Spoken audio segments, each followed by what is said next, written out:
Hello, everyone, and welcome to this week's episode of Friday Night Live with myself, Molly from Visibility Hacking Studios, and soon you'll get to hang out with Mr. Jim Beard himself. He'll be joining us later on as well. Well, today's topic I thought would be pretty cool to talk about. Lots of people are abuzz in the marketing world, in the coding world, in the academic world, in so many different industries and spaces, they are abuzz about the machines. The machines coming to take over our jobs, our lives, etc., etc. And I want to ask the question today if that's really the scariest thing ever. We're not going to take it from this giant theoretical place. No, no, no, no, no. We're going to talk about it in terms of our brands, our businesses, and using these as tools, maybe, and leveraging those tools to help us really expand our capabilities and our capacity as entrepreneurs and as stewards of our brands. So, I think that'll be a pretty awesome topic to discuss tonight. So let me know where you guys are coming in from. Let me know if you are currently using any AI tools, if you're tinkering around with them, if you're like all in on any of them, if there's some that have really piqued your interest. Yeah. So today, for today's episode, I have a bunch of things I want to talk about. So first, I have a huge update for StreamYard users. We have a big update of what's been going on, or one new feature in StreamYard that you guys might want to check out. But if you are a keen observer, you may see that new feature already in play. If you are watching and you see it, be cool. Put it down in the comments. You got this. Then we're going to talk about some of the biggest AI tools that you can start using. People are going like wild over. So we're going to talk about those, talk about different ways to utilize them, talk about their benefits and their disadvantages, and some ways to get around those. Stick around for those. Definitely don't want to miss those because there's going to be the equivalent of a Google slap very soon for people who are using AI, and I want to help protect you guys from that. So definitely stick around for that. And then I'm going to show you how I've been using a couple of different AI tools to do something that's pretty exciting that I've always wanted to do, and now I'm able to accomplish this like crazy bucket list dream, in like way less time, like fractional amounts of time, and it's making someone of my abilities and my capabilities capable of doing something really, really out of the element for me. So I'm going to walk you through a little bit of that process and show you some behind the scenes of stuff with that, which will also introduce you to another cool tool in the AI world that you can maybe think about using. And then, of course, because it's Friday night, there is a challenge. Should you choose to accept it, you are welcome to join us up on the end of the show to have a conversation. Tonight, we're going to talk about AI tools. So I want to know from you guys, how are you going to utilize these tools to build your brand visibility? What questions do you have around utilizing AI tools in that fashion? So that's what we're going to talk about today. Yeah, so let's see where everyone's coming in from. We have one of my favorite people right now. One of my favorite people, Mark the Mental Marketer. He's coming in from San Antonio, Texas. He is one of my favorite people because we get to hang out every single Thursday morning, for the we hang out in the business building book club, and of course my book is busy in my book pile, but we're reading the YouTube formula from the one and only Daryl Eves, kind of like the king of YouTube, if you know what I mean. Yeah, so that reminds me, thank you, that reminds me, why are let's talk about book club for a second. We're talking about YouTube. We were talking about the algorithm, which is something that ties into talking about AI. So we were talking about thumbnails and video content in terms of the AI that YouTube utilizes to look at every single frame of your video and every image that's on your thumbnails, and it literally identifies what they are. Like the example we had even identified Stephen Hawking as Stephen Hawking and not just like a person with a smile. Like it's so cool, I think. So that was a little tidbit of some genius I want to share with you guys that came out of this week's conversation. If you want to join the Business Building Book Club Thursdays, 7:30 a.m. Eastern for you early birds, come join us. We have incredible conversations. Just saying, we have incredible conversations. So who else do I want to say hello to? I want to say whoever Facebook user is. Sometimes I can't on my side see who you are. So feel free to connect with StreamYard and allow them access to your Facebook account or whatever that is, so that your name and your image will show up and we can engage in a beautiful conversation. Yes, left is the other side of the Business Building Book Club as well. Heck yes. Heck yes. Mr. Jim Beard. Hello. Lefty says the robots are taking over. They are, as a matter of fact. Yeah. Yeah. Yeah. Yeah.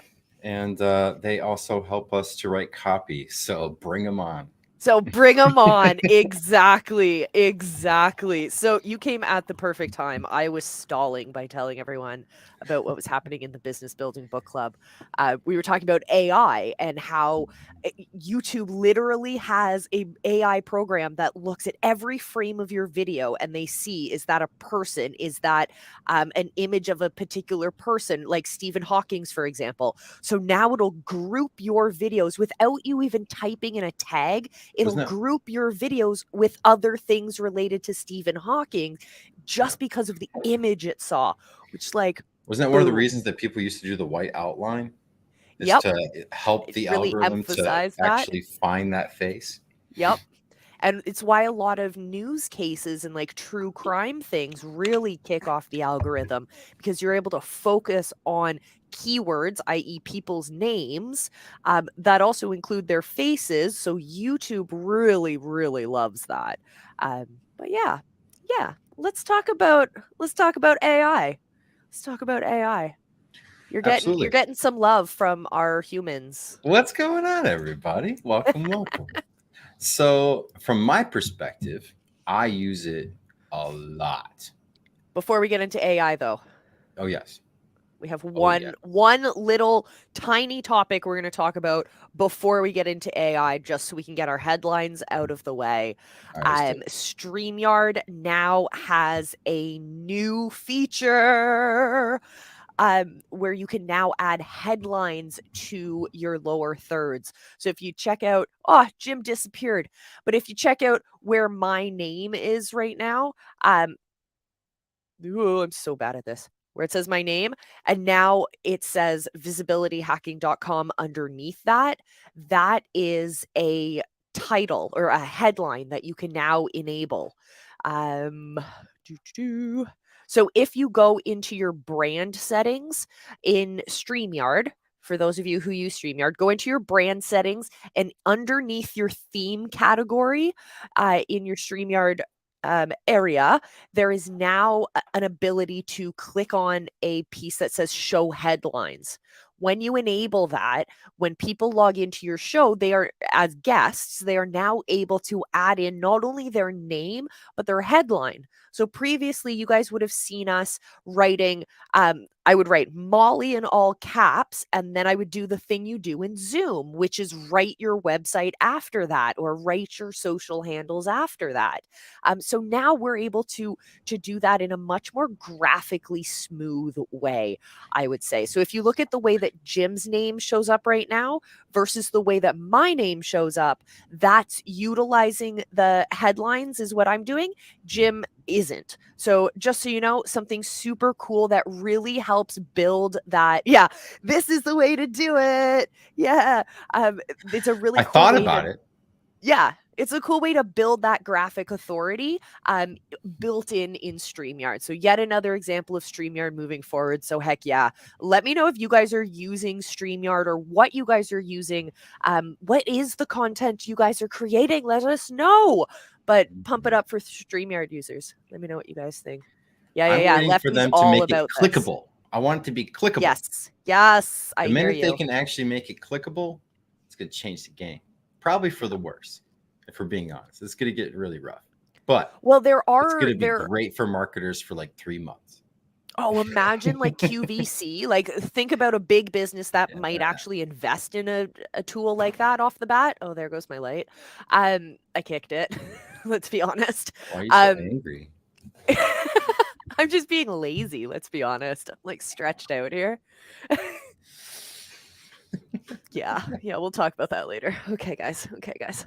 Anyways, let's get back on track. Let's start talking about AI because that's the headlines for Hmm. now. AI. Let's talk about tools. Let's talk about what's the controversy. What are people saying? Let me know. Yeah. So in art, in the art world, it happens probably about every 2 to 3 years, right? To where something comes along and everyone freaks out and says, "This is the end of this job." Yeah. And it is if you don't adjust.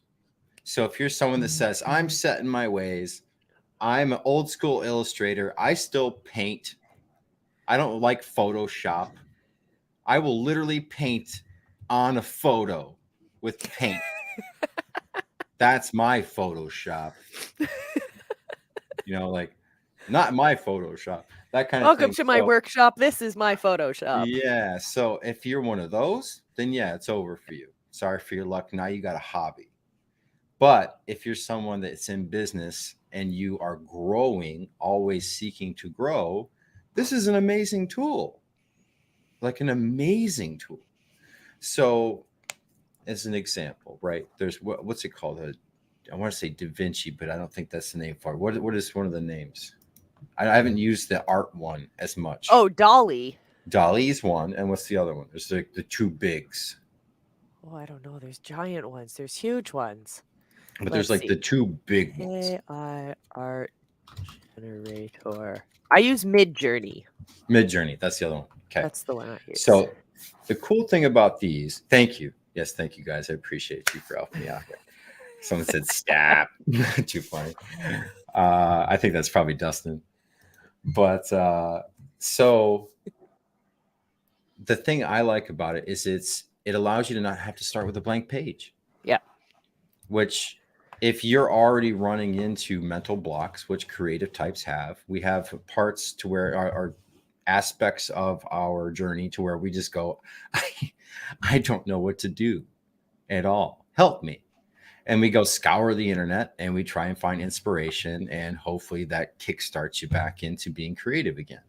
Now you can literally just give a dialogue to this thing and it sends you something that may be relatively close to what you want to do and can get you on the right track.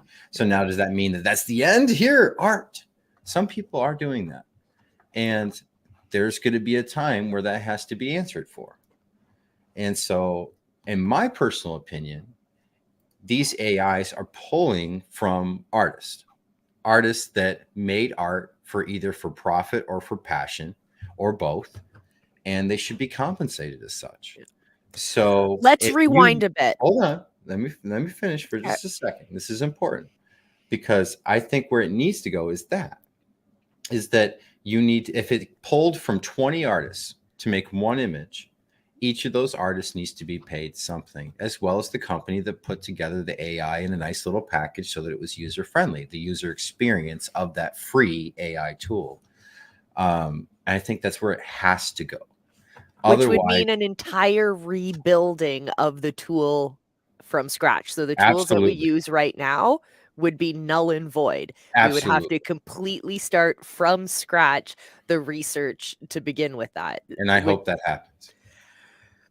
I worry about, so let's back up and explain how AI works. How have we Sure. gotten to this point? So tools that were being developed were computer-based tools that were scouring the internet, scouring large data sets that they could find. So Mhm. if you were doing a let's say building up a model based on questions that prospective university students would be asking, you would use a data set relevant to that group of people. So maybe you have a whole network of universities that have gathered together all of the questions that have ever been asked from their websites of prospective students. So that giant data set is then used to teach this computer information. When you're developing AI, you're using huge swaths of data. Mhm. You're literally training the computer first to identify images. That's where these art tools have come from, to train them to understand this is a carrot versus not. We actually all have been helping train those AI tools. When they get you to do the captcha stuff, yeah, that stuff is helping AI tools train AI tools. That's how it all started. That stuff. I used to get paid. One of my first online jobs was getting paid from a Amazon related company or Amazon adjacent company to just sit there and do that. I would go through my university classes and just make money off of Amazon identifying the bicycles. It once was, we used to get paid for that. Remember, guys? We've given up our labor. Yeah, I remember. Anyways, so we have used these large data sets to train this tool of AI. AI was living in this academic world where they were able to kind of freely access whatever was available on the internet, whether or not there's copyright there. So if you're typing into Google, this is why you never use images you find on Google in Mhm. your marketing work, right? Because you don't have the copyright to those. You do not have permission or an agreement with the creator to utilize that tool. Whether you're just slapping that picture onto your marketing materials, or you're using it to train your computer AI system, even if it's one image or it's a million, that piece of information, you don't actually have explicit consent to use that image for any of those reasons. And that's what Jim's talking about, is because of how the tools have gotten to where they are now, we don't have a system in place to give back to those who created the works in which the training was created. We could go on and on about the ethics on either side of this. Sure. But at this point, my friends, I want you guys to be aware of how the tools are evolving and how everyone involved in the creation of those pieces. It may be a computer based, silicon based us in creating this stuff, but it's human beings who created the foundational works. But with that ethical disclaimer aside, you want to Why are you talk getting about your Chat shoulders going? GPT? Before we move on to ChatGPT, I want to show you something that is Yeah, positive, right? yeah, You totally. could, like, there's so many business opportunities here. And my man Junaid Ahmed recently provided some really cool stuff I want to share with you right here. So he Yeah. made some requests out of, I believe it was Midjourney, and all my Wars heads out there, Star Wars. Uh, this is freaking cool. This product does not exist. He would have to get rights from Star Wars, which is nearly impossible. But how cool is that? Now, is that something that would have come about without him doing what he did? No. I don't know, but I don't think so. And it is really freaking cool what he has come up with here. And it's like all these people are like, "Oh my god, take my money. This is amazing. Take my money." And now he's actually looking into what it would be like to get rights to make these things. And they're Nice. freaking awesome. So now instead of the art, he's making products. Yeah. So now you can quick prototype what it would look like, what it could feel like without actually having to go through all of the process to get there. And now you may have a 3D artist that says, dude, you're taking money off my table. You're taking food off my table. What the hell? This is my job. I'm the Yeah. one that brings your ideas to life. And it's like, well, this isn't going to cut it. This isn't going to make it to the showroom floor. It's going to have a lot of changes. And that's where you come in. But if a client says, I want to make a piece of luggage that looks like a damn Star Wars helmet, and I give you this as a starter, you're going to get a way better result Yeah. out of that next person, because this is about as far as you're going to go with Mid-Journey. It gave you a stimulus. It gave you a starting point. You're at the starting line now. You have not a blank page anymore. You have an idea on paper, which is one of the hardest things that artists have with clients, is because clients don't know how to say what they want, but they can see it. So now if they can help you to see what they want that end thing to be, you can make it even better. So I think that as an augment or as an add-on to what our current tools already are, it can be absolutely fantastic, and we can make better stuff. Yep. Yep. And from a small business perspective, we're always trying to maximize the amount of productivity we have with the amount of resources we have, right? None of us have an unlimited budget, let's be honest there. So, how can we best use our time? And that's where I've really fallen in love with the ChatGPT tool, of coming up with ideas, of coming up with re- it really. Ooh, yes, yes, yes, yes, Exactly. yes. That would be really cool. Imagine like a mid-journey type tool that integrates seamlessly with everything necessary for 3D printing. Be nuts. That would And it be would probably come out so with a cool. lot of jacked up stuff. Oh yeah. Oh yeah. But it would be so cool. It'd be So fun to play. Yeah, absolutely. It'd be fun. I love these tools right now. So ChatGPT is a tool that I use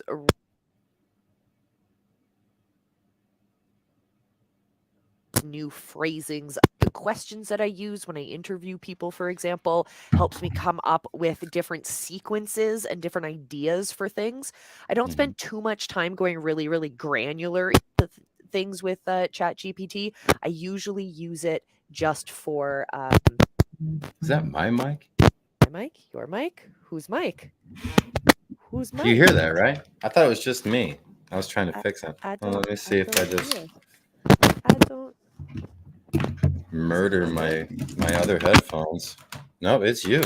What are you doing, Molly? I don't know. What am I doing? Look what you did. I don't know what Oh I'm wow, doing. that's something. Yeah, whatever that is. That's a problem. Wait, no, she's muted. Do you still hear it? I don't hear it. What is it, Molly?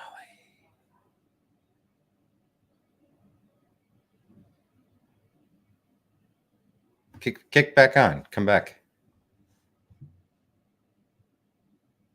You're muted still. Come back. Does this sound okay? It's much louder, but yeah, it sounds good. Okay. So it's just my headphones. I've taken my regular microphone off. All right. Well, welcome back, everybody.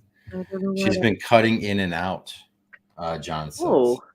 oh, Yeah, shucks. I thought it was my cheap uh, gas station headphones. Oh, It was no. not. I think I've overheated a microphone. I don't know. But thank you for that. We love you guys. We love you. Yes, Oh, yeah, thank you yeah. so much. Yeah, yeah, yeah. I get it, guys. I get it. I get it. Thank you. Thank you. Love you. Love you. Love you. So, ChatGPT, fabulous at generating ideas for things. just having that quick restart so that you're not starting with a blank canvas, I think is fantastic. I kind of talk to it every morning. We have a little dialogue of like, hey, let's try this today. Let's try and come up with a productivity tool or a productivity tip I should try and implement today, just to spice it up. So I have been loving that. But the reason I really wanted to talk about this tonight is because I'm all about tactics, right? I love talking about the strategies, but it's all about taking those strategies and creating tactics from them. Um, and okay, it all started, my friends, with a Amazon Prime delivery, as all good things do. Actually, it started long before that with like a late night little Amazon binge. But in my Amazon package is a book written by the one and only Carla White. So Carla White just put this book together called Prompt, Publish, Profit, a 3-step AI-driven process anyone can use to grow your audience, authority, and sales. So when I read through this, I will let you guys know. But I love Carla White. She is an incredible human being. She is an incredible trailblazer for women in tech. And so I'm down for everything she puts out into the world. And she ran this couple days of training that, of course, I jumped on. And it was utilizing AI tools to create books, like children's books. So she went through the entire process of generating ideas and researching and really shortening like how quickly you can do your research for books with ChatGPT. Like you type in things like, what are the top types of characters you would use in a children's book? What are topics that you would utilize for a children's book of this age? Things like that. You can help it give you that structure, do all the research, give you the structure. But of course, there are downsides to AI, which I will talk about in a second, and ways to get around that because we don't like the Google slaps. And there's one coming around the corner that we all want to prepare for if we so choose to use ChatGPT and other AI generated content. So I will talk about that in a second because I learned that from Carla. So I want to share that with you guys. Can I give a quick stat? Yeah. ChatGPT crossed over 1 million users within a week of its launch. That's faster than Instagram and TikTok. Yeah. Pretty cool. Like, let that sink in. Yeah. And it's evolving so fast, which is really cool. I love it. Yeah, it really is. So, and you see that they shut down the site because they're like making updates to servers. They just had $1 billion investment from what I was hearing. From Microsoft. Yeah. Yeah, Microsoft jumped in there real quick. Very smart. And I saw an article the other day that said that Google is now going to be looking at ChatGPT as a threat. Yep. Absolutely. Which is insane. Absolutely. It's Google. Yeah, because like in Google, this is what I learned from Carla's thing. If you're trying to do your research for your kids' book on Google, you're going to have to look at other references. You're going to have to research things like I had to learn how to do in university. I need references. I need to check different sources. I need to understand where my source is coming from. I need to understand the bias. I need to see if that theory has evolved, blah, blah, blah, blah, blah. That takes hours sometimes. Yet I can go into ChatGPT and be like, hey, it's like you're talking to your friend. Or let's go back to the example of learning research in university. I would just go to the librarian. That's the hint for all you old school people. If you ever get a time machine and end up back in the day before the internet, just go to the librarian and have a conversation. So now I get that same librarian to speak with. I get that hub of information who can point me in the right direction, help me synthesize that information so much quicker.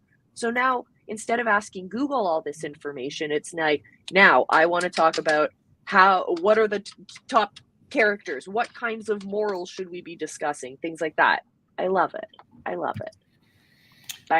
It created a conversation out of nowhere that no one wanted to have because everyone's like, well, AI's in the future.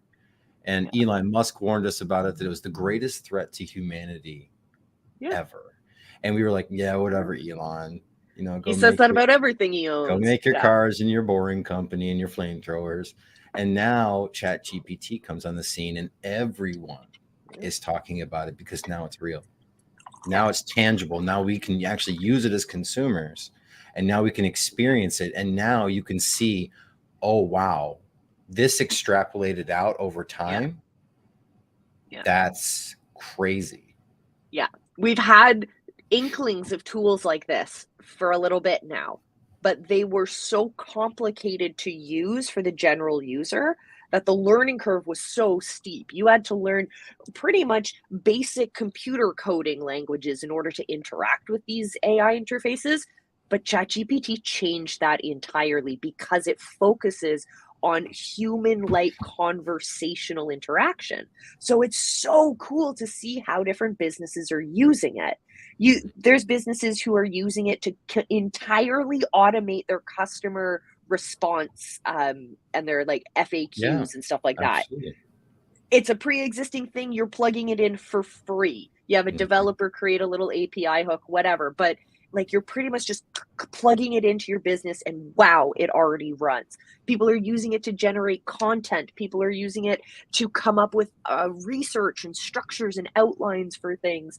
And people are using it to write entire articles. So this is where I want to caution you guys. So the next Google hook or a Google slap that's going to be coming is tools that are recognizing AI generated content. These tools exist. There are tools that I want you guys to go look out for, and be able to, uh, if you're going to be writing articles and stuff through Chat GPT or any of those tools, I want you to run those through tools like Is It Human, things like that. I'll give you a couple references if you guys are interested, but run it through there. It'll tell you how, like, is this going to fail as entirely detectable as AI content? How much would you need to change, et cetera, et cetera. And then you can be able to take, if you need to twist a piece that is coming out as too AI, and not human enough, take that same content that was generated out of ChatGPT and run it through Quillbot. You can use Quillbot free for small amounts of copy. Run it through Quillbot. It'll help you write better. It'll help you switch up some of the words. It'll show you everything that it auto switches. And then if you want to run that through the Is It Human again, just to double check, you totally can. But that is a great way right now to be able to get around those detectors because they exist. They're training them really, really well right now. So that is going to be something that Google sees this stuff as a threat, as Jim said. So now we want to make sure that we can kind of protect ourselves and we can kind of play the game. So we're available for all of our customers to see us and find us. Junaid in particular has really done a nosedive into all this AI stuff, and it's been really interesting to see. So he released a book recently. Congratulations, by the way, Junaid, if you're watching, my friend. But all the images created in the book were from Yep. Midjourney, Yep. which is crazy, Yep. and they were Which is what I amazing. want to show you guys And today. then, but the Oh, cool thing is he didn't end there. He gave it to an illustrator to clean up and make it look more yeah. like him and take out all the little things that would make you realize that it's from Midjourney. And he paid that person to do that. So I was like, oh, tip of the cap to you, man. You get it. It's a starting place. It's not an end. So I It really can be an appreciate ending that. place, which is really It cool. can be. And I met Um, some people at Podfest that are NFT creators yeah. that they only use Midjourney, and then they'll run the Midjourney images to feed data into the other one Yeah. and get it'll look like it's different than what those things produce because it's a mixture of the two. Yeah. I will show you guys this. Let me go up here. So what I was learning from Carla, go through Chat GPT, you deal with that. You fix up Mhm. your copy, right? We talked about that.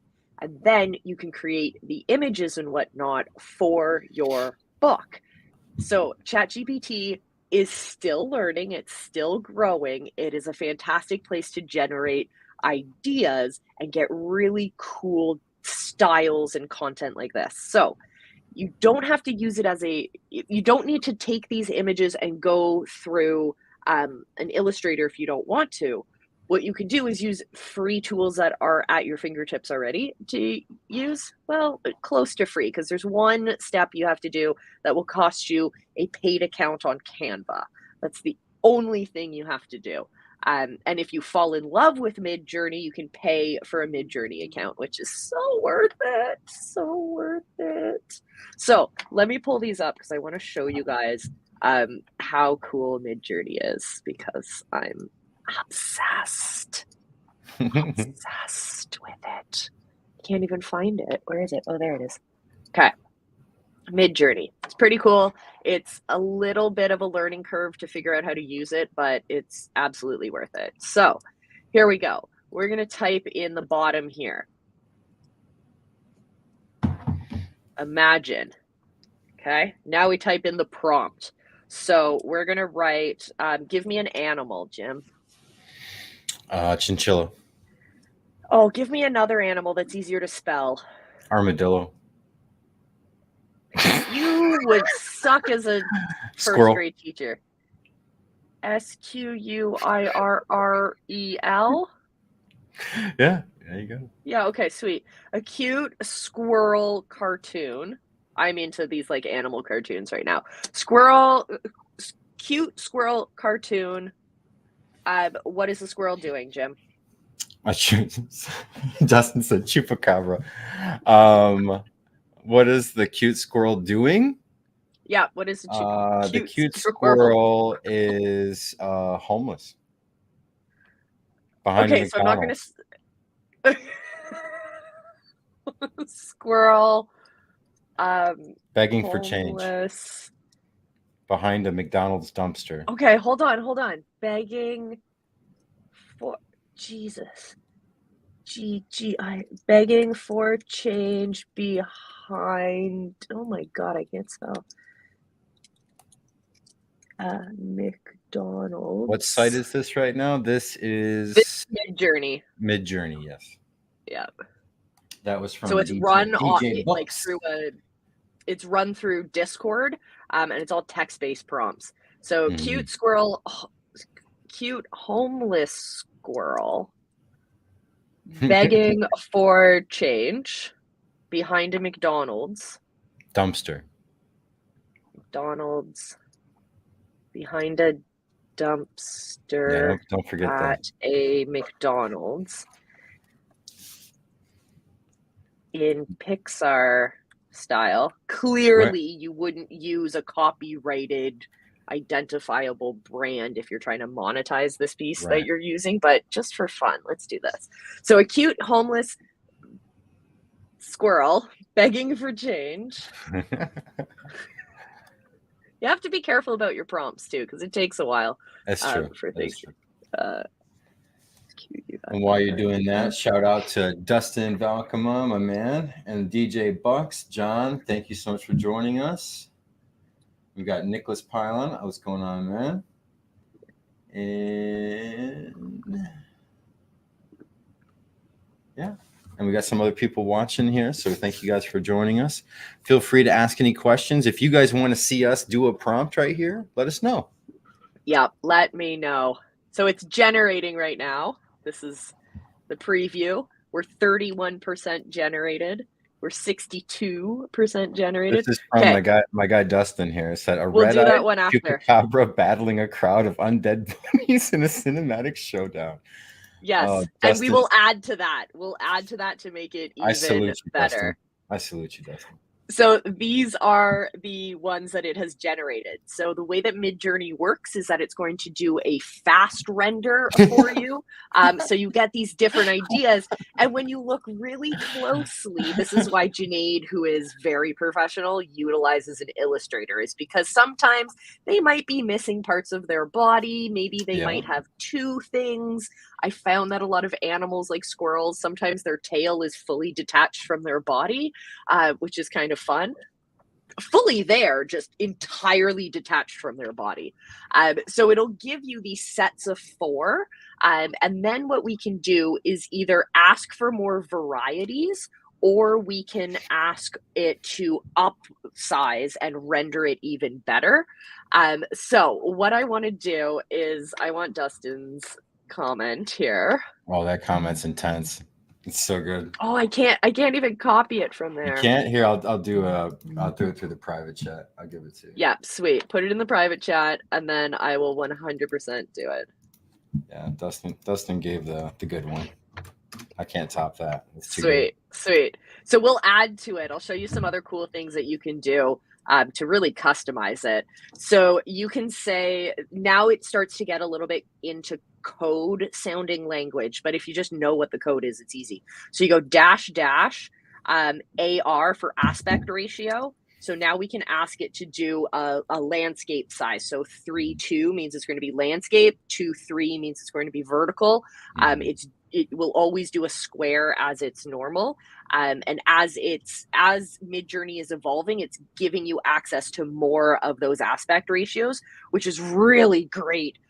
In my opinion, we can also add in different styles. So I want to add in Unreal because I love when things look like they come out of Unreal Engine. And you can also talk about lighting. You can add different lighting styles. You can add so much. So I just want to show you with one little add-on there what it'll do. So it's just waiting to start right now. And then we just get to watch what other people are creating. Talking about Wow, NFTs. look at that intense description. Oh yeah. Oh, they get massive. That's They get massive. awesome. So this is ours here. So I was playing around in Midjourney the other day, and one of my favorite YouTube creators was on the space, and he was using it to create NFTs of a particular style. So I can't wait. To see them. Jim, are you okay? I saw them. They're so good. The chupacabra, red-eyed chupacabra. They're not done yet. I thought that's Now what those were. Yeah. That's what these are. So now It's so I'm going good. to save this so we can post it in the group. Yeah, we got to give those to This is Dustin beautiful. to use as I he love pleases. these. I love these. And so here's another thing that you can do. So good. So you see these letters underneath the images that are generated. So you can see these for both the things that you have generated and the content other people have generated.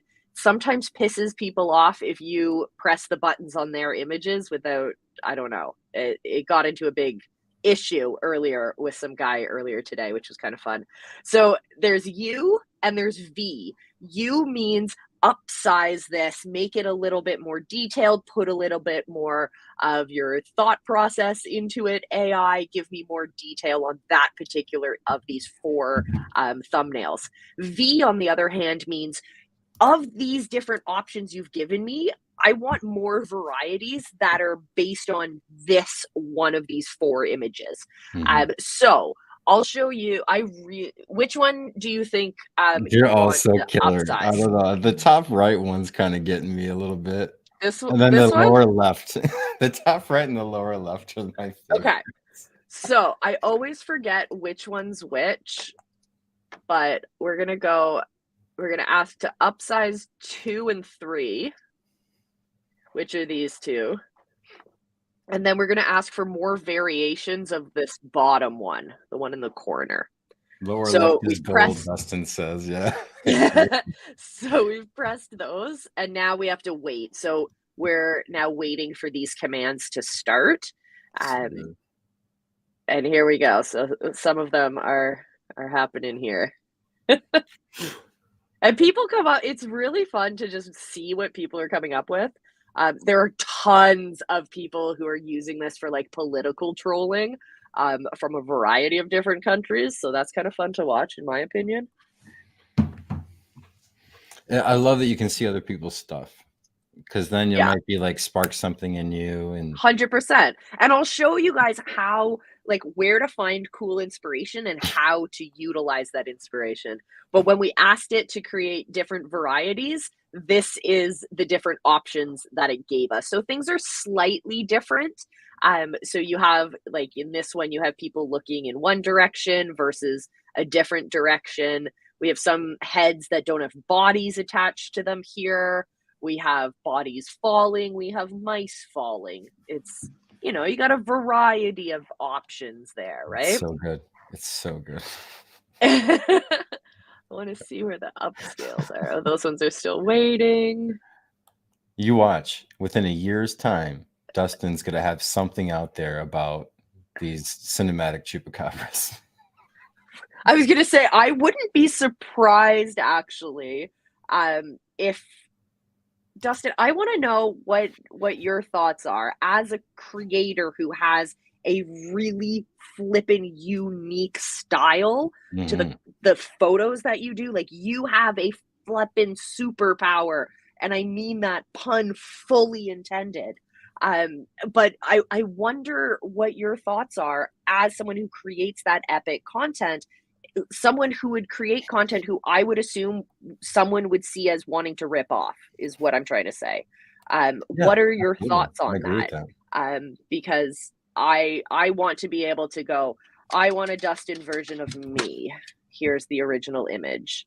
But I want Dustin to be fully created, like credited for that in all ways, shapes, and forms. But I want it to be that easy.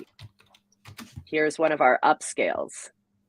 So when we upscale one of our images, we get more of that beautiful detail. Oh my Like, goodness. just check out that It's incredible. beautiful detail in the That's the winner. teeth. Oh, beautiful teeth, the like pain that's coming in from these faces in the background. It's intense. It's just incredible. Absolutely incredible. Good job. Good job on that one, guys. Oh, here's another one. Upscaled that one. Oh, we got Oh, much it's more so detail in the awesome. building here. We not only have, I can't even tell what those are, like bug-like things and metallic weaponry. It's great. It's I like great. that the one has an ear popping out straight in the middle of its head. Yep, this guy has a little baby ear coming off the Yeah. side. This guy's got 4. Wow. Chupacabras, Oh, man. this guy, dude, 1, 2, Teenage 3. Mutant Ninja Chupacabras is going to be the next thing. Okay, yes, yes, yes, we're doing that right now. So, teenage. Yeah. So imagine, you lead with imagine if it doesn't exist yet. Is that the Imagine idea? is the prompt that imagine is the code that you have to type in order to get it to do that. There's are a lot of other things that you can get it to do. But Mm-hmm. for the image generating, you want it to create something magical. So Imagination. Teenage Mutant Ninja what? Chupacabras? Chupacabras. Can we put in some teamwork and you spell it for me and I type it? I could probably do that. Yeah. So CHUP ACA BRA S. Plural. Yep. Yeah, it's Go a team. team. That's It's a team. teamwork live, guys. Well done. Well done. Here's a badge. All right. And in what style? The Ninja Turtle style. No. We got to add some like artistic flair in the style That's what of I saw in my head, Dolly. Molly. No. So we're going to say in the Salvador style of Dali, is that what you said? Dolly. Yes. Yeah. Oh, Yeah. wow. With let's say volumetric. Oh, Lighting. geez. Flumetr. RIC, lighting. Yeah. Okay. And then what's the setting? And then we'll do AR. There. Where are they at? They could be on a slice of pizza. Beautiful. Ship it. On a slice of pizza in landscape format. Here we go. It's going to be magic, kids. You're going to be wanting this merch soon. Oh my And you're gonna have to pay Dustin. So sorry. Reach out to Dustin with all. I think he takes Venmo. I think he takes check and money orders. He takes all of it. So.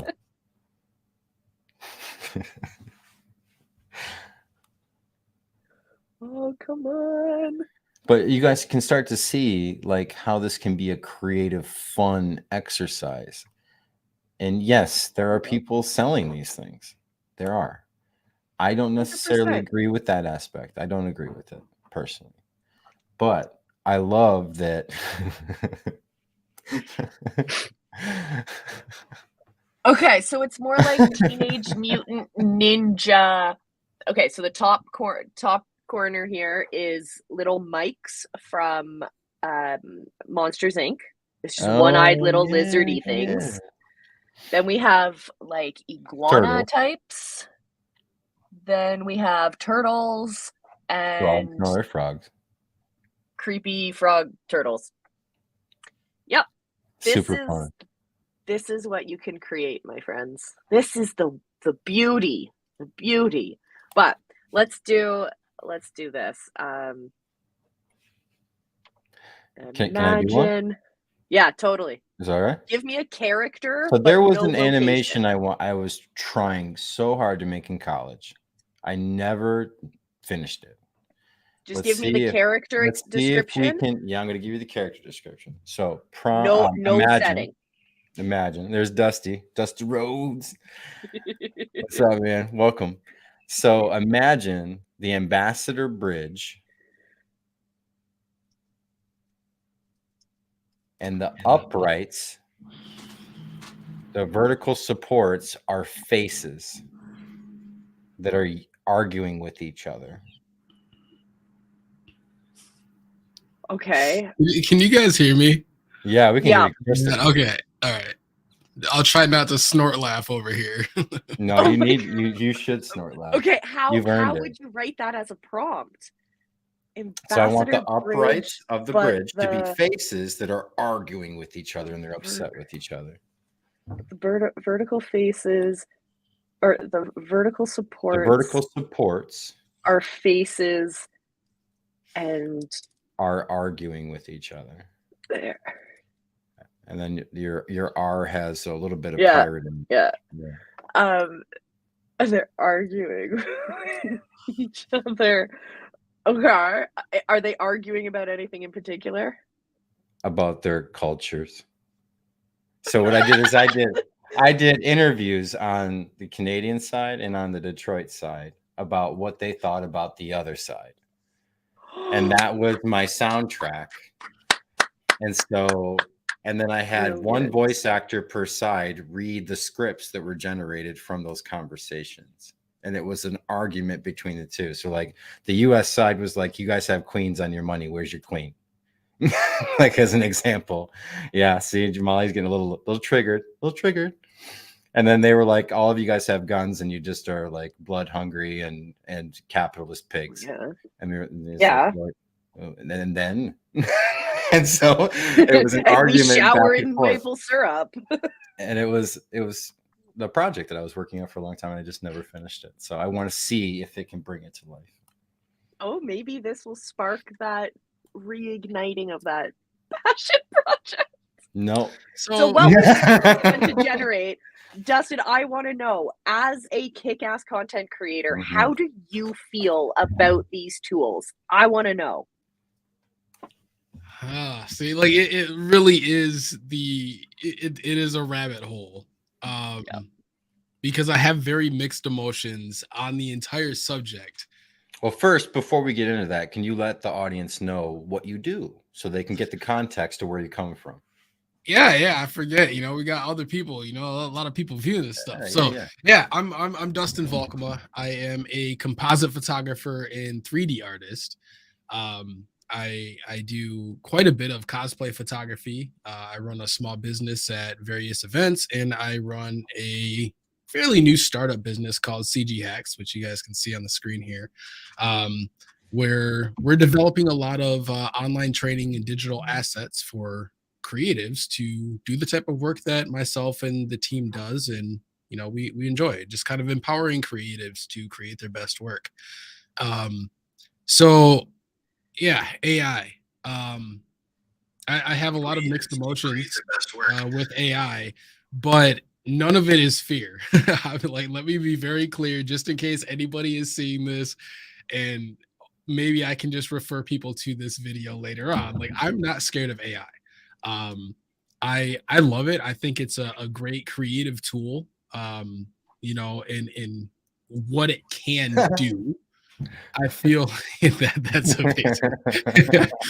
But you know, it's it's tough because in the world of data scraping, a lot of I'll say various colleagues that I've had, a lot of buddies that are much better artists than myself, are having their data ripped to and to create the training for what you're seeing here in many different lights. And so usually when you say like in the style of mid journey, stable diffusion, these sources have essentially ripped their artwork to create the styles in their liking, and that's something I don't agree with. Now, aside of, I should say, in light of being fairly unbiased in that stance, like if I take my emotional side out of it, I think it's a phenomenal tool. I do have a Mid-Journey account, and I have no problem telling artists that I have a Mid-Journey account. And I do. Is it like a scarlet letter right now? It is, is it like something you don't want to talk about? No, not really. I just there's so many. It's tough, right? Because artists are coming at this from a point of IP, and it's tough, and then you have other artists that feel very triggered and attacked by AI, like coming for their jobs. And it's not, it's just something, I use it, I talk about it with people that are have similar interests. I love technology, I love tools. I'm glad I never got into developing film as a photographer. I've shot film, but I never went as far as having a dark room and developing my own film and doing paint overs and all of this other stuff. I started shooting digital. I love Photoshop. I love post production. I love the creation process.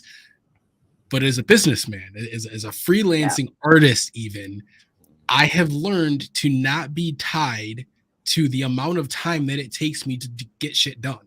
I don't. That was one of my biggest downfalls when I started freelancing, is that I would sit here and place a number on my time rather than a number on solving a problem for my client.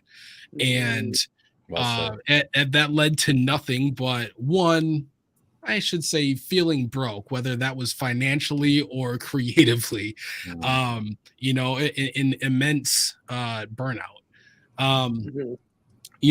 But for me now, I like the idea of AI as a, really, if anything else, like a means of quick concepting. I've used it already before photo shoots. I like I said, I do a lot of cosplay photography, and I will literally hop into Midjourney and I will type in some random prompt, very similar to what you guys are doing, like based off of a certain character or pose or type of cinematic lighting, what have you, and see what it kicks out. And then I use that inspiration to say, hey, we can do this. I had a piece. I don't really have quite time at the moment, but I can talk about it to show you. But I had a piece at a recent Comic-Con where I knew that the gentleman that I was shooting went through an amazing body transformation over the course of the year from the last time I had shot him at the same event exactly a year prior. And so dude went from like dad bod to like fitness freak. Like, it was crazy. And he's like, I'm coming to Comic-Con as a Spartan, and like gave me these concepts, like these ideas that he wanted to shoot. And so, having not done some of those specific things before, my brain was like, look, man, I've got a busy freaking schedule. I'm going to use Midjourney. You know, Spartan soldier destroying, you know, or I think it was like stepping on the throat of a dead dragon. And just went to see what that looked like, and then went and, you know, used that as inspiration to head into the shoot the photos that we needed. And then I actually built the entire scene in 3D, but based off of the concepts that I used from Midjourney, because it takes away like that small block that you get sometimes, right? Sometimes it's a large block. Like creative block is a pain in the ass. And, you know, tools like Midjourney as a creative can completely ignite fires and like inspire things that you would have never thought of. And so through the paid version of Midjourney, like when you get in, I believe it's, you know, like in their standard membership or whatever it is, you can actually message, like direct message the Midjourney bot, so that you don't have to deal with like the whole line here. And you can also go into like private threads, so that you can actually upload like your own images and then start to get kickbacks and different creative ideas and concepts. You know, so that's how I use it. You know, like it's tough. You know, you get a bunch of people that hate AI because it can take you from zero artist to I mean, you see it, right? It takes you from nothing to completely something. I love the accessibility. Now, I personally have already been contacted by people that are using Midjourney that are not the creative types at the level to create the Midjourney content on their own, and have been asked to retouch their AI artwork. Cool. And now the budgets Like, have never been there. Like, let me be very clear. I'm not talking about at a corporate level, but it's a very thin line, see, because like I did have a little bit of irritation, right? Because it's, you know, it's one of those things that like I've spent 14, 15, God, man, maybe 16 years like actually like learning Photoshop. And I'm a forever student. Like I'm always learning new things, always pushing the creative. And he's all right. It doesn't mean I'm good. I just said I've been doing it a long time. Like, let's be very clear. You know, but this is he's insane. He's so good. This is definitely one of those things that, you know, for me, like when you contact me, it's different than saying, hey, I took this photo with my iPhone camera and I want you to composite my son in, you know, in a world of whatever. And I want to look like MCU Infinity War. But make sure you take out the girl that's standing in front of him. You know, right. But I mean, those are things that I have done, you know, like, but when you contact it, you know, with Midjourney, I'm like, dude, just step your game up and like go YouTube a few tutorials, learn how to edit that hand. Because until recently, those hands were jacked. Oh my goodness. Yes. You know, so I watched this creator on YouTube who she like does nail designs and stuff, and she used an AI generator to design her nails. Every single one of them came out with pause. fingers and stuff. Someone said sketchy dumpster outside of a McDonald's at night with an empty parking lot on Real Engine. I said that. I was like, I'll show you why. Taking that prompt. I'll show you why. I thought it was someone completely different. But of our pizza lizards, there was people who were utilizing our pizza wizards lizards. Nice. They had upsized images we created from our prompts. Oh, so you can tell that people take your thing and then do something with it? I didn't know that part.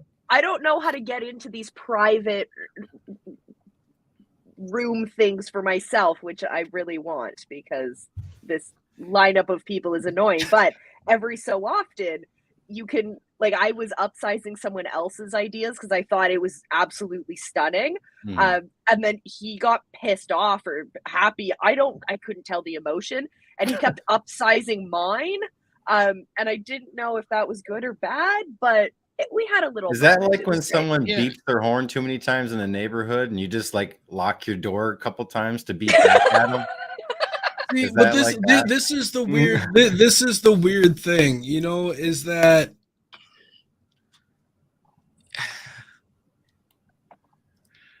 It's see, now you not like caught me at that. a seemingly trying to filter moment, which like if I have a hard time I filtering know. because Oh, I these are the times that I feel like filled with so much bullshittery when you get into these arguments over prompting. That is very difficult, right? As a creative who's spent so much time, I feel like a lot of AI is very open. In my mind, like when I see somebody, if I happen to be in Midjourney, especially in the beginning, um, and I'm going through and somebody's like re-prompting or creating variations off of a prompt. I mean, it's like it's all binary, man. It's like ones and zeros. Like you can't get mad. It is weird that they're like, no, this is mine. This is my Created from prompt. someone else's amalgamated works. Right. It's not, here are my words. You're taking my thing. Right. But it's not even my thing. It's just here are the go? words that I have strung together, because when you type that exact same in, it's going to generate something completely different. It starts a valuable conversation that will need to be had. Yes. Where do you draw the line? Where do you draw the line? What does that line even look like? Is it even a line? It's going to be like a Dr. Seuss map. and where do the rights actually sit? Like it's very interesting. Like I know with certain things, like if I'm feeding the AI, like I'm very especially when it comes to like my own imagery or things that I'm uploading, like it's like I do it consciously. Some people are just spamming and they're like everything, but it's tough, because like I would rather teach somebody how to go and create an amazing concept like this dumpster, right? And actually create that scene like in 3D, like actually create this and be able to move throughout the scene and manipulate it. And now we're not even talking about video AI and this stuff that's going to be coming in coming years. Yeah. I just think that you're starting to level certain playing fields. But at the end of the day, you're like the need to be better as an artist, like is going to like you're going to have to get better. And for me, that's something that I've really strived for since the beginning. I am my own worst critic. Like I hate almost every piece of art as soon as it comes out. Like I'm like like that's trash. There's like 8 things I would do better next time, and then I learn from those points, and I keep pushing forward. And and then I look at people that I love, that I'm inspired by, and I'm like, man, these guys are like way out there. Like on that vein, Brandon has. I'm going to cover your face for just a second. It's beautiful though. Just know that. So Brandon says, would you say other artists rip off other artists' styles, even if they paint it themselves? Like, for instance, when you get an art style such as surreal pop art. And he said, what would you say the difference is? And now I've experienced this to where I had a style that was amalgamated from other people's styles. Because when you're growing up and you're learning, that's what you do. I'm going to model this. I'm going to model that. I'm going to do that. I'm going to do that. And then I start to kind of create my own little space of my style. Dustin in particular has a very particular style to where if you look at it, you go, oh, that's Dustin. So if someone goes and learns from you, from your YouTube channel, Dustin, and then they start putting out some work that is a derivative of your work, where do we draw the line?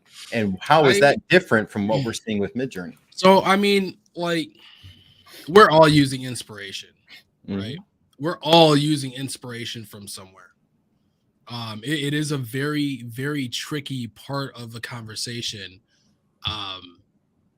Like if you look at my photography style, the dramatic lighting, or even certain pieces of some portraiture that I do, I've had plenty of people, oh, that like you shoot like it's like a Rembrandt style, it's like a da da da da da, and I'm like, well, yeah, I mean, some of these people I knew about, some of those people I actually went and researched and like learned to love their work based off of people telling me that like at this point we're not really recreating wheels.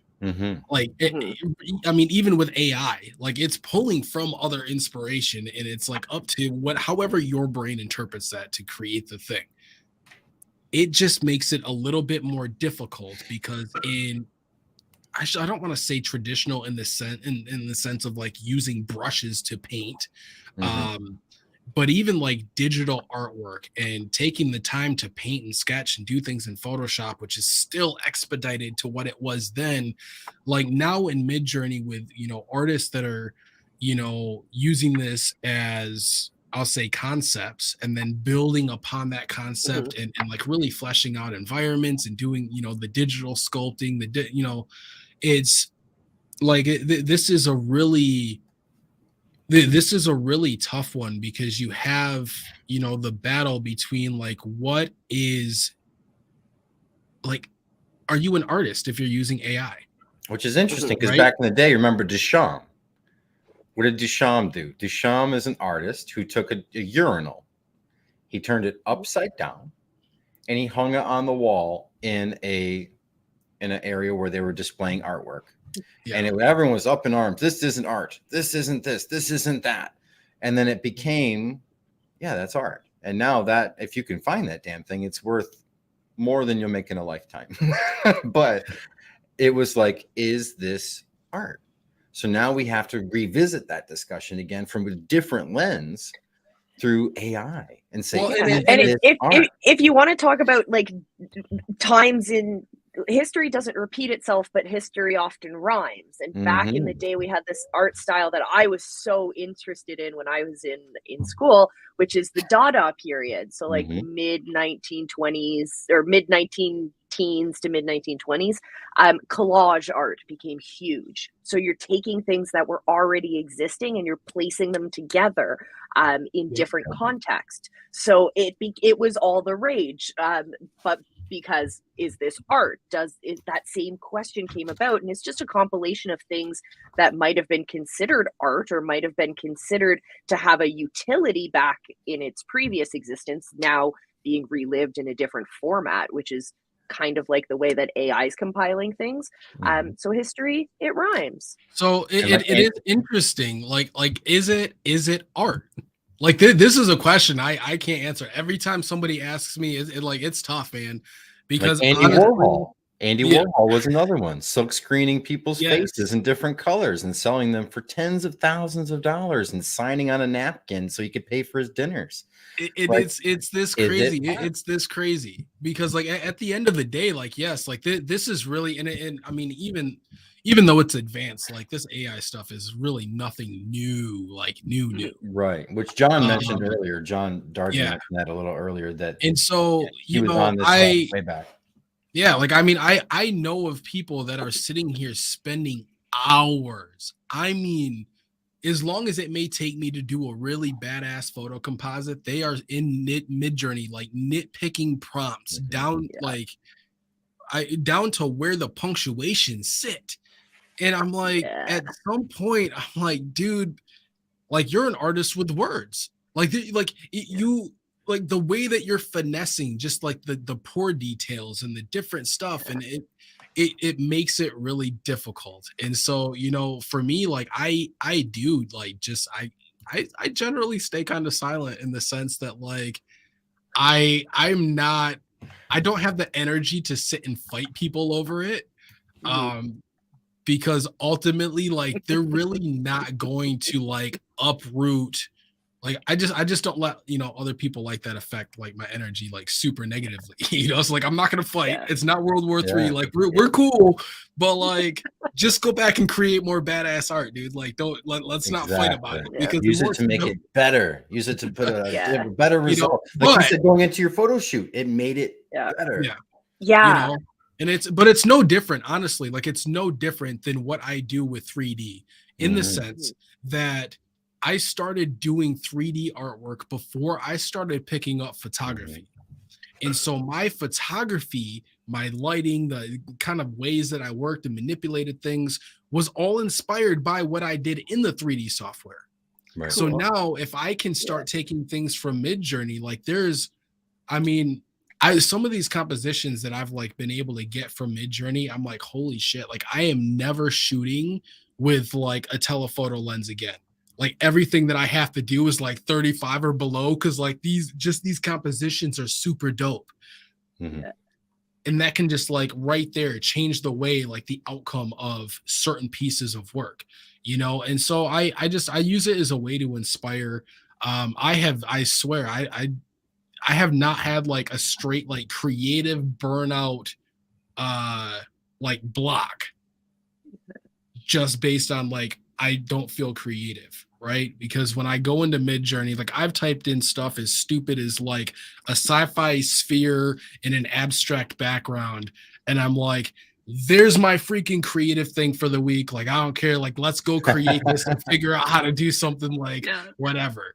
I think it'd be an awesome series. Like I created this in Midjourney. Now let's actually create it in Photoshop. I'll show you how I do it. Exactly. Yeah, I think that is so brilliant. cool. What a that great it's series inspiring people to learn that new skill. Mm-hmm. It's like, I always think adults learn very similarly to the way that children learn. And so if you give someone that spark of inspiration, they're going to find themselves internally motivated to get through learning hard skills because they see the goal that they want on the other end. Midjourney is that quick way of saying, uniquely customized to that person, saying, hey, you want to create this? Well, I have the expert who can help you along that way. So cool. And Dustin's business already has the tools that you need to do a lot of these cool things. So like Absolutely just saying, he's helping you with that journey being even easier. But I love that. Justin, thank you for appeasing my need for a response from an artist who would be impacted by these tools. And I love and respect you for all of that. No problem. I actually hesitated. I was like, oh man, it's late. You know, I don't even know. I got a few minutes. I got a few minutes here. Dusty, but it's a safe place. Yeah, I know. You are always welcome here, my friend. I don't know what's happening outside these doors right now. Like my kiddos are probably like way too ready for bed. We'll see we'll see if it's all destroyed. You know, if Armageddon hit while I was out there. Reenacting Lord of the Flies. One of the kids has a rock right now. Right, but you know, I think it's interesting because you know, in the world of like you know taking jobs, like anything automated, ultimately. Anything automated can take your job. Yeah, absolutely. And it sucks because like, you know, business owners are going to be looking for, I mean, we're looking at it with copy and different things right now. Like why have 200 writers for a paper if you can use Chat GPT and, you know, scale that down to 10 and then, you know, have maybe another 5 that are like editing the copy to make it more human, you know? Junaid just the other day sent me he did a prompt, write me a Seinfeld episode about this topic. It was great. Yep. It was funny. It followed their comedy type of dry and the way they do all their stuff. They even had each individual person had parts. It was a layout though. It wasn't like fleshed out down to the scripts of back and forth necessarily. Like there was still improv allowed in there. But it was right. It was like dead on. It was amazing. And so then using that to then stimulate other creative things. So my prediction is that this is going to come to a head, like in government level, is when they do it to music. When it's already happening. Music, when they incorporate all the world's music into a data stream and say, tell me I want a funk song in the style of George Clinton, like Flashlight, but not Flashlight. And I want it to have a really upbeat feel. And I want it to feel like a live show. And it gives you a song. And then you say, this is my song. Yeah. That's when government gets But involved. you don't think that would happen with the like have you not happening right now? Wait, what was it, Dustin? Have you not seen like they have like music generators? Like no, I haven't seen it, but that's my gut feeling is when that comes to a head, like Chat GPT. But it's all. I mean, like it's all really coming to a head because I honestly like I don't know if like you know say music is more important than imagery. Like it is. I don't feel that. Right? But I know that they get the spotlight. They right. get more of a And spot. so, you know, like it is, but it's not. But it is because but it's not, right? Like we all listen to music, you know, but like if we all like respond to visuals. So, you know, many of us, like I myself, like I'll scroll through Facebook without hearing a single sound. Through Instagram and TikTok. TikTok's actually a little bit different because I think they come like unmuted, right? Like however they start by default. But like most of the time, like on Instagram, like I don't hear the audio, so I'm scrolling and I'm just you know like whatever.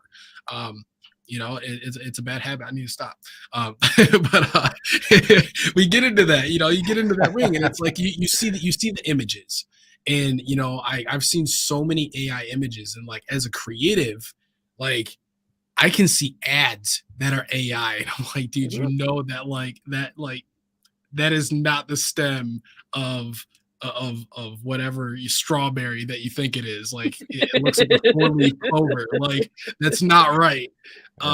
You know, but like the general public like would have no idea because like the attention that you're placing on the actual construction of the strawberry, like it's just it's a strawberry, you know? And so like it's like done is better than perfect. And I fully believe that. And that like that's what's scary about AI is that, you know, like you have to find ways to incorporate workflows or at least understand it. You know, it's really tough, you know, as there's always advancements in creative workflows and pipelines and new software and whatever, like learn this shit. Like don't run from it. You know, you can't just stick your head in the sand and say, oh, this isn't a thing. I'm gonna stick to my, you know, just like laying brick. Like they're freaking 3D printing houses and stuff right now. Like, dude, like you can't you can't like run away, right, from everything that's happening. But you can learn about it and you can get educated and do what you're currently doing, get better at what you're currently doing, and see where you can find new ways to like expedite workflows and processes. And even if it's just that creative, like, you know, thumbnail style sheet process, boom, run it. Like you don't have to sit here all day worrying about storyboards. If you can type out 10 words, click enter, and there it is. Yeah, absolutely right. But you have to, you have to become an executor. Like you have to be able to execute upon ideas and solve the actual problem, which is the creation after the fact. Yeah. And if you can't, Brandon said, "Oh yes, you read my mind." And he also asked the final question. He said, "Is a person that makes collage and art an artist?" And I would say to a degree, yes. And it really depends. I think, I don't know. It's such a tough question that it's been throughout the history of art. So I mean, if you figure that out, Brandon, you let us know, my man. Like it is, but I mean, it's really tough because even when you're doing things like in a collage, and this is where, you know, like my art friends and I, like we have debates and discussions and different stuff, usually over a drink or a few on this stuff, like just shooting the shit, because like it's difficult. Like where do you draw the line? A collage artist generally, like, I mean, I remember seeing like my younger sisters, like, you know, I don't know, man, like these photo album things, I don't remember what they There's all new kids on the block. Don't lie, dude. It was like this and that and all these different things, and I'm like it's like you're arranging the composition of those elements. You're taking these things in which Photoshop, your creative input. You know, like we do photo bashing, and you know, in 3D we do kit bashing. Like I'm not creating every single asset that's in my scene, but I'm building the composition. I'm lighting that environment. I'm taking the time to finesse certain details. All these things. Midjourney is not that. Like you're not taking the time to do that. You know, it does beautiful lighting, beautiful composition. It you know, blends all of the colors and everything else. You know, great. You know, so like, are you an artist? I mean, I'm not gonna fight you on it. Like I'm busy progressing. Like it's not worth my energy to sit and argue with somebody that says they're an AI artist, and I've been doing this for so many years. You know, but like, I mean, artists have been using words forever. So like I have some friends, like in the creative writing space or authors that, God, man, like aside of that, are amazing artists, and photographers. And I'm watching stuff that they're doing in Midjourney, and I'm like, there's no way that I would have thought to use that collection of 400 words to create like that set of like animatic looking style frames that you have. Like, absolutely. There is no way that I could have done what you did and then known how to finesse that to get that to like exactly what your brain was seeing in the, when you were reading that, that script. Yeah. There's a lot like, so it's like incorporating hive mind into creative endeavors.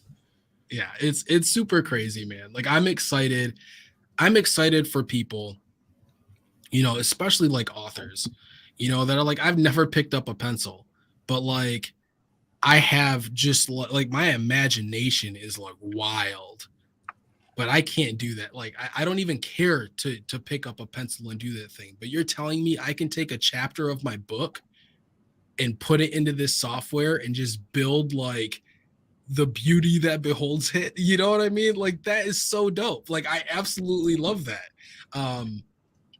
We'll see where it goes. I'm going to keep doing what I do and keep progressing what I progress in. And, I'll learn the tools as they come out. But ultimately, like, that is how I view them. I mean, they're tools. They're here. I don't agree with the legalities and all of the stuff going on right now. But I would figure that within 2 to 3 years, it's going to be, hopefully fairly hashed out. And, even at its core, like algorithms, the shit's dope. Like, I think it's super cool on what it could do. Like, even if I load in and I can train like my own AI to like read my artwork, like just my artwork, and only the things that I feed it reads from. And then it can like just reconstruct and like create new concepts and ideas off. Like, it's awesome. For those of you guys that didn't see earlier, Dustin created an amazing chupacabra, which is going to hit theaters near you in about 3 to 4 years. But listen, it's going to be a lot of CG work. He's got to get started tonight, so it's going to be insane. So you guys look out for the merch. It's going to be really, really cool. Because that image was insane looking. But this is what I'm talking about.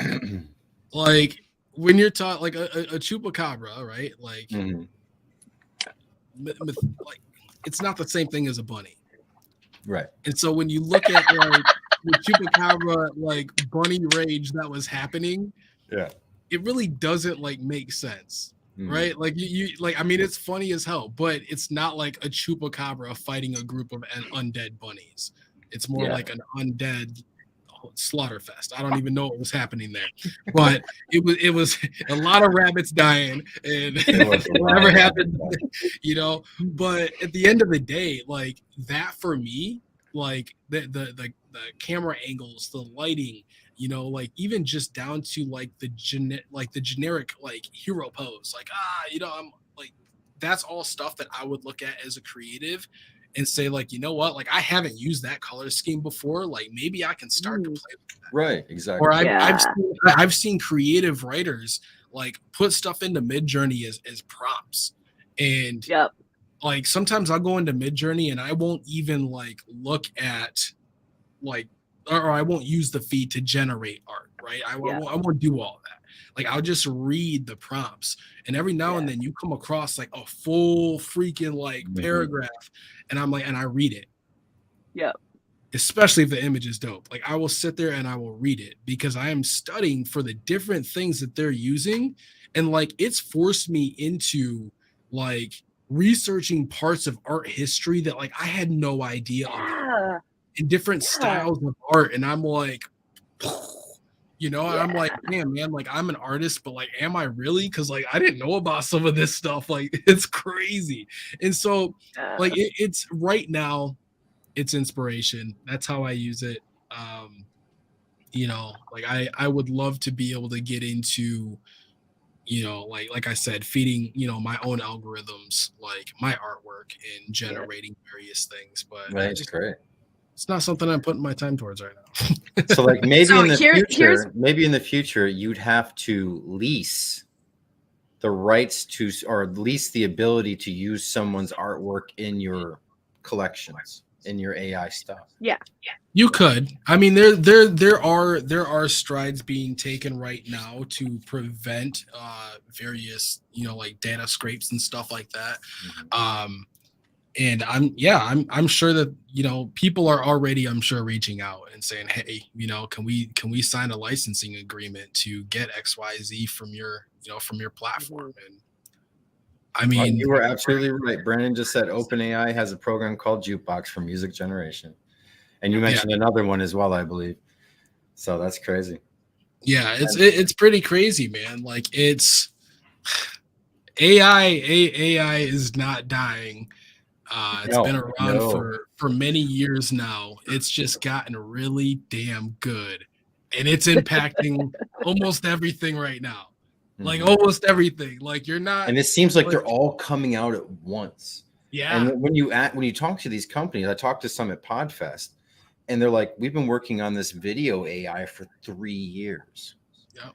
And it's just like all of it's coming out at once. And I imagine because of Chat GPT, everyone's like, I don't care how done it is, get it out there. It's the hot topic right now. Now's the time. And you get it out there and it's like everything's jacked up, but it's AI. Yeah. Well, and then then you have all of the people that are using it, especially commercially. Oh man. Like that would not be me right now. Yeah, they're gonna have to pay a toll somewhere down the line. Yeah, Chat GPT is a little bit different. I mean, I feel like that has, that hits different than music. That hits different than visual, artistic creations based off of other people's stuff. This is, I would not be using it for commercial work right now. Is as a standalone, maybe for inspiration, things like that, kind of gathering, styles and creative concepts. But I see it as being the next Napster.